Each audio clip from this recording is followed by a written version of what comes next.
Neurodiverse Minderheiten wie ADHSler und Autisten, die neigen sehr dazu, immer ehrlich zu sein. Immer. Ja.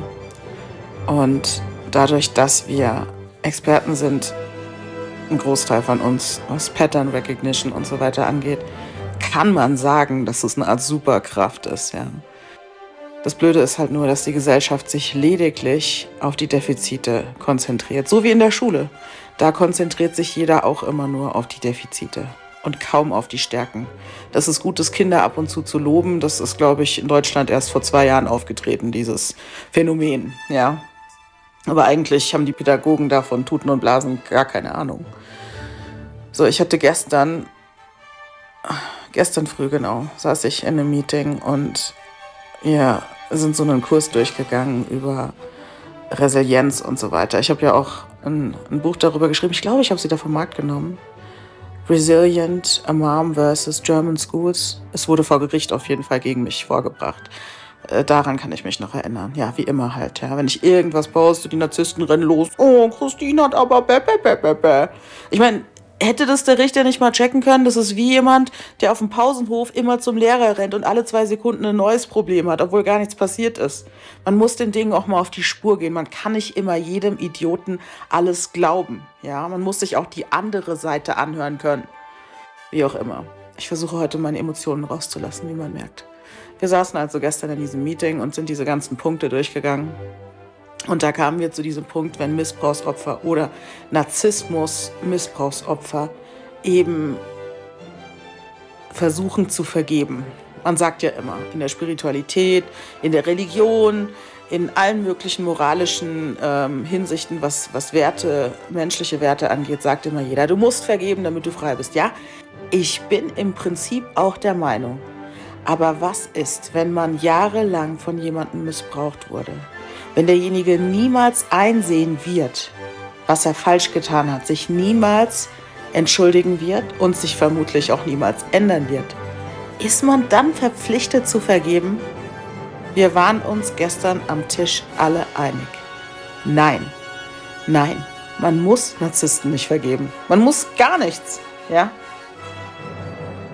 Man muss es loslassen und wenn man zu oft vergibt, weil meistens sind Opfer von Narzissten nämlich Menschen, die immer wieder vergeben haben, immer wieder und deswegen immer wieder zum Opfer gemacht wurden. Deswegen auf keinen Fall ist man verpflichtet zu vergeben. Man kann auch Frieden finden, ohne zu vergeben. Und es gibt keine perfekten Menschen. Ja, das will ich damit nicht sagen. Ja, jeder muss irgendwie die Balance für sich finden, ja, was psychische Gesundheit angeht, was Lebensfreude angeht, was Lebenssinn angeht. Was bei neurodiversen Menschen dazukommt, ist, wenn sie ehrlich sind und direkt, ja, sie teilen so viel aus, wie sie einstecken können.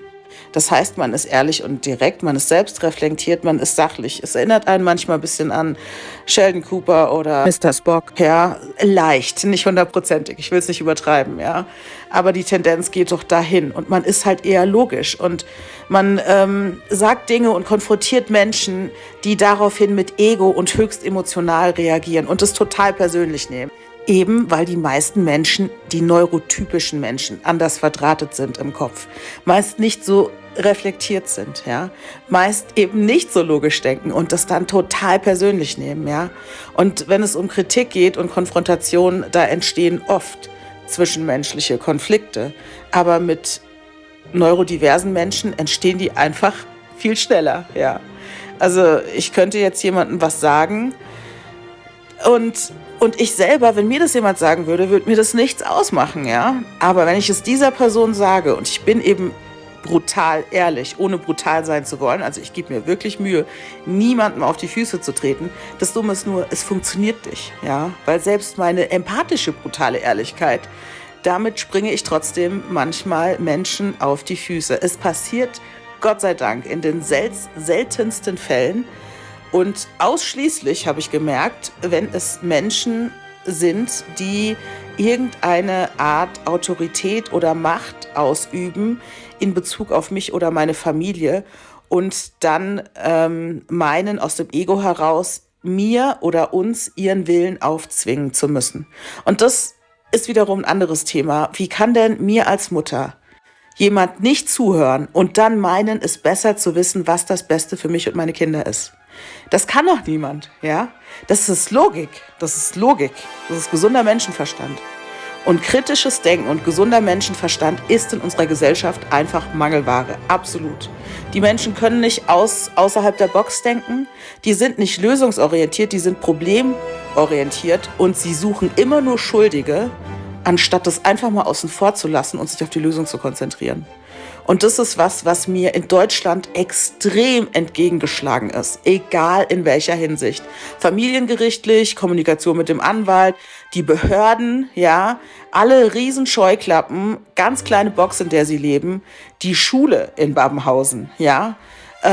Es war total verrückt, wie auf dem falschen Planeten, ja. Und ich glaube, es hat aber auch was mit der deutschen Geschichte und der deutschen Kultur zu tun, weil in allen anderen Ländern, ich meine, klar, sie hatten nicht so eine Autorität über uns, aber wenn ich dort nur Ausschnitte aus meiner Geschichte erzählt habe, egal mit wem ich in Kontakt gekommen bin, Behörden, Psychologen, Ärzte, Polizisten, jeder hat den Kopf geschüttelt und hat gesagt, das kann doch gar nicht wahr sein, ja. Was ist denn los in Deutschland? Was stimmt denn nicht mit denen?